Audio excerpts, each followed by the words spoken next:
শুরু হতে যাচ্ছে দ্বিতীয় ইনিংসের খেলা। 199 রান করতে হবে এনএসকে ক্লাবকে। স্ট্রাইকে গোলাম, ভালো বল, দেখে শুনে খেলেছেন গোলাম, ঝুঁকি নেয়নি, কোন রান হয়নি।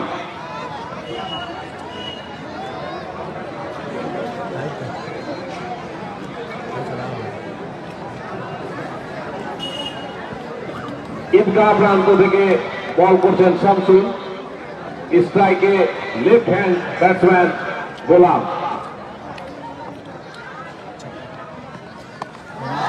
কথা বলবেন না, ইনিংসের তৃতীয় বল এবং প্রথম ছয় এনএসকে ক্লাবের।